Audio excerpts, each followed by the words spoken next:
చీర కట్టినా, ముడి వేసినా, చొక్కా తొడిగినా, గడ్డం గీసినా, చెడ్డీ తొడిగినా అదేదో ఘనకార్యం అన్నట్లు రంగురంగుల ఫోటోలతో నరకం చూపుతున్నారు గనక, గ్రూపుల్లో లేనివాడికి కూడా శుభాకాంక్షలు చెబుతున్నారు గనక, దేవుడి పేరుతో బ్లాక్మెయిల్ చేస్తున్నారు.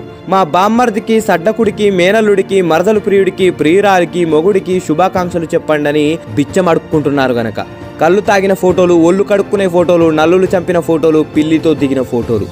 ఏం పోస్టులు రా బాబివి. వాట్సాప్ గొప్ప సాంకేతిక విప్లవం. సద్వినియోగం చేయండి, చైతన్యం పెంచండి.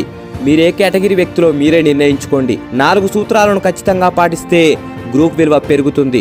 1, ఆ గ్రూప్ని ఎందుకు ప్రారంభించారో తెలుసుకోవాలి. 2, మీరు పోస్ట్ చేసే ప్రతి అంశము ఆ గ్రూప్ ఉద్దేశానికి, లక్ష్యానికి అనుగుణంగా ఉందో లేదో గమనించాలి. 3, అనవసరమైన వ్యర్థ చర్చలు జరపకుండా ఉండాలి. ఎవరి అభిప్రాయంతోనైనా విభేదిస్తే వారితో వ్యక్తిగతంగా చర్చించాలి. 4, అందరికీ ఉపయోగపడే అంశాలనే పోస్ట్ చేయండి. అందువల్ల మీ స్థాయి అందరిలో ఉన్నతంగా ఉంటుంది. చిన్నపిల్లలాగా వీడియోలు, గుడ్ మార్నింగ్లు, గుడ్ నైట్లు, సండేలు, మండేలు వద్దు. కొద్దిగా ఆలోచించండి. జై హింద్.